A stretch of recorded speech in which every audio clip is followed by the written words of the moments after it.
People are hitting me up. They're like, Steve, what are you hearing? What are you hearing about what Trump is going to do about these PPP loans? Is he going to continue going after people who committed fraud? Is he going to forgive the other ones that are just, people who are paying on these EDIL loans and, that may not have been able to get their PPP loan forgiven? Like, what is going to happen? Like, business people from all over the United States see my videos and they're like, what do you know? Can you tell me? What do you think? Like, people are just reaching out. And then local business owners that I've done work with, they're reaching out and they're like, what do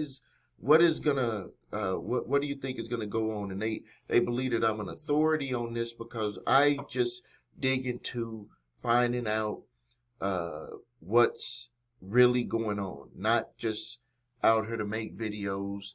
I deal with clients who are affected by this stuff. I deal with clients who are making payments with the EDIL loans. I deal with clients who have struggling businesses. I deal with clients who have successful businesses, and they're just trying to figure out their way through this maze on what they have to do and what they don't have to do, because it kind of plays part of their bottom line. And I can tell you just straight up from people who are paying back their EDIL loans, the number one thing that they are afraid of is that they're going to be paying on a loan that's going to be forgiven. It's like the student loan people, people who didn't pay, even though it's a misconception, you had to pay for at least a minimum of 10 years to get any student loan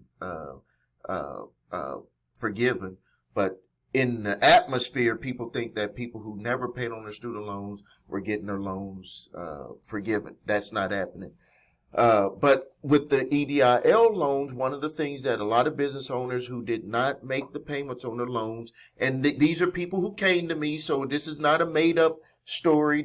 I have clients who come to me and they show me, and I log into their accounts and I see their situation and I try to help them work out something to be able to move forward without having this thing over their head of the government coming down, crushing on their business and taking their assets.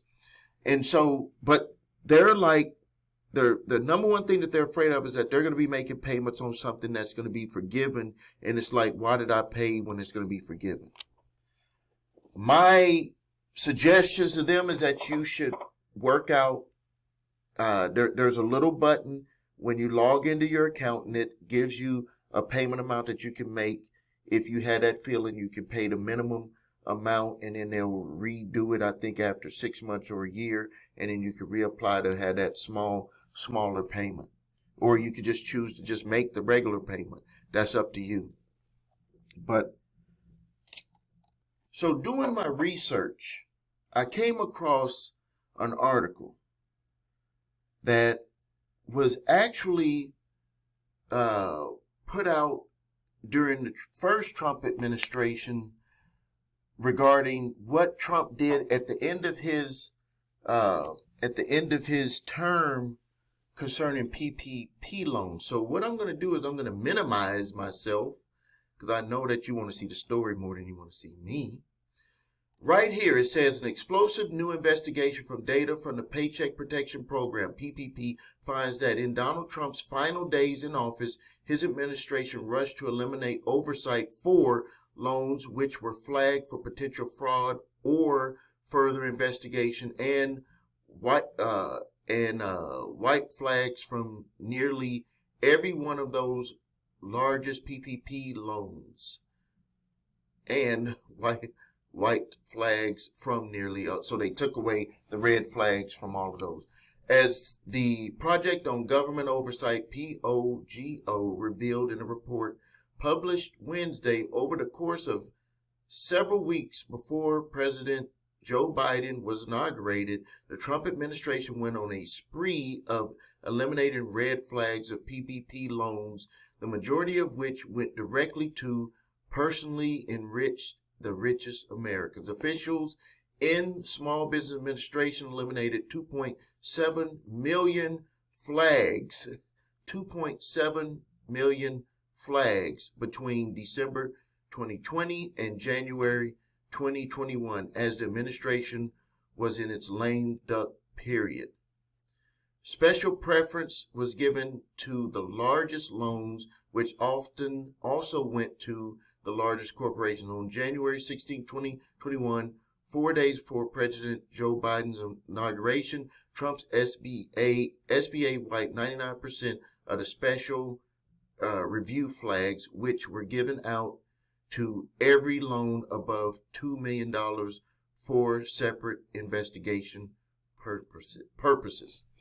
So, I mean, that's the real. That's what really happened.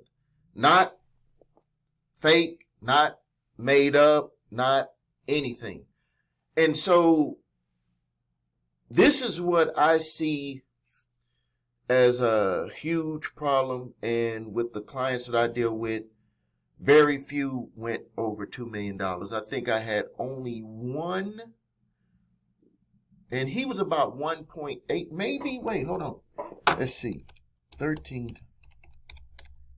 He was at $1,950,000 in loans for his 13 restaurants. So he was close. He was close. Legitimately had the until they were able to reset, legitimately had a fear that they wasn't going to be able to keep the businesses going. And we all know that after stuff got kind of reset, the food places blew up. Like, they blew up. So he actually was able to, take care of a lot of this stuff.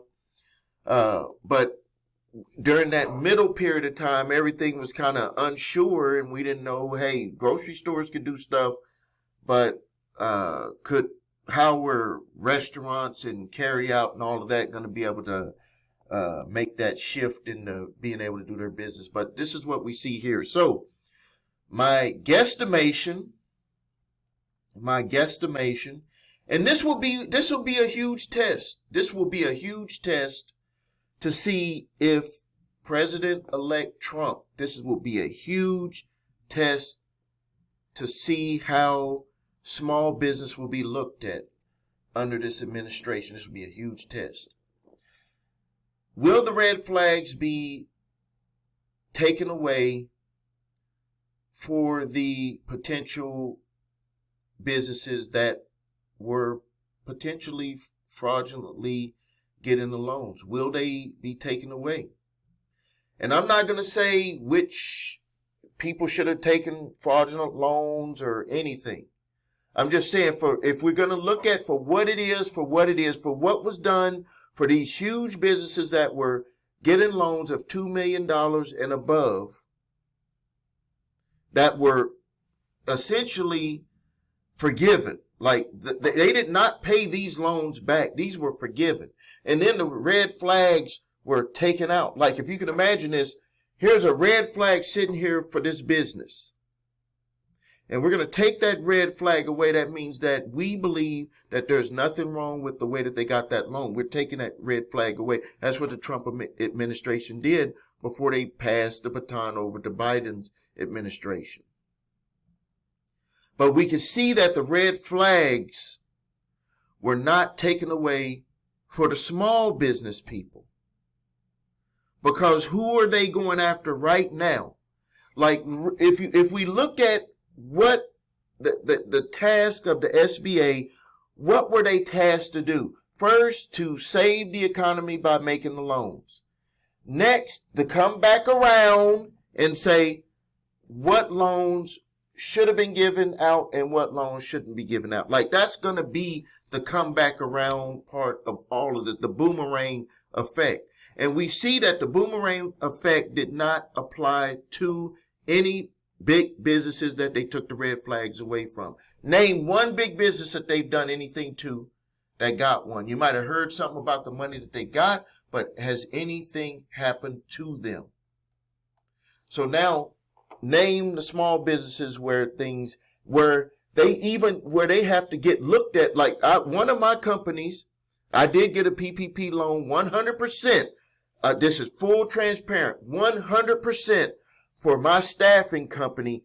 100% of all of the money that I got, and it was very little. I think it was like $17,000, went to all employees, 100%. I had to provide my 941 files, which is the tax forms that proves the money that was given to the employees.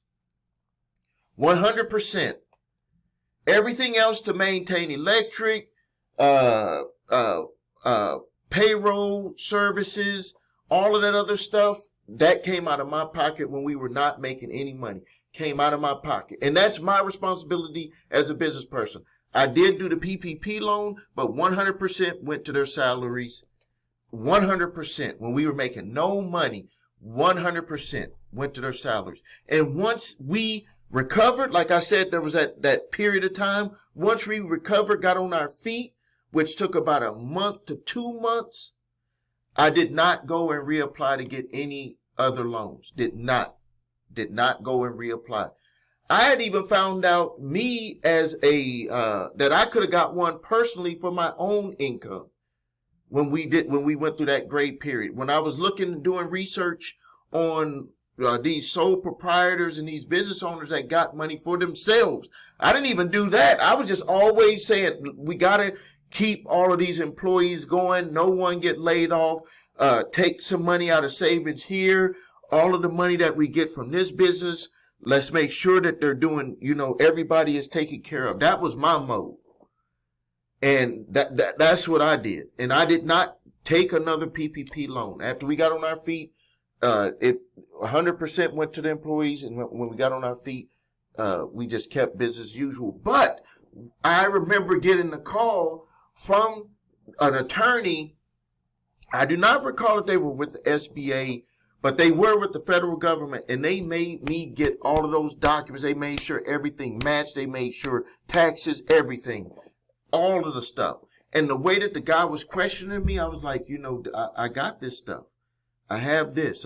I did make a mistake with the way that the name, like one important thing is that the name has to match exactly for what,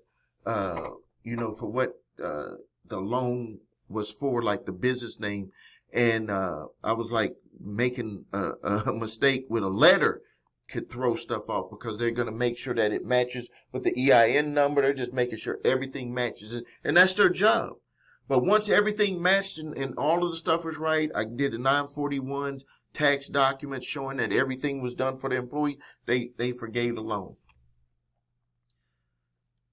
So right now what they're doing is the red flags that are going to come up is what was done with the money.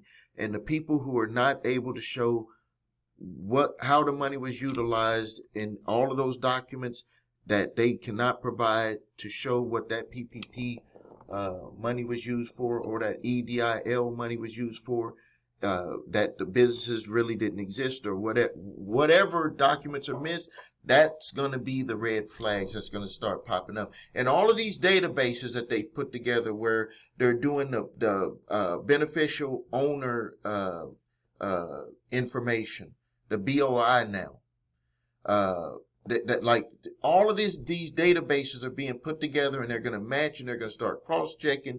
And when they see that this stuff is not right, it's going to just be huge red flags. And my question is, what is President-elect Donald Trump going to do for small business people? Now, people who committed fraud, that's one side. But the people who didn't commit fraud, that are just paying on this stuff, what are they going to do for them when potentially businesses that got over $2 million that potentially didn't even need the money? And you can see right here, here's a story right there, that they took away the red flags, eliminated over 2.7 million flags between December 2020 and January 2021. That's the question that's going to need to get answered when it comes to this issue with PPP.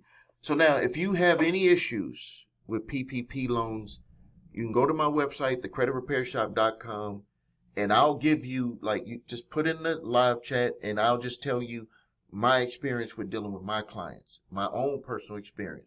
Because these people will eventually get around to questioning you about this stuff. And you need to be prepared on answering stuff the right way, because and you need to answer it truthfully.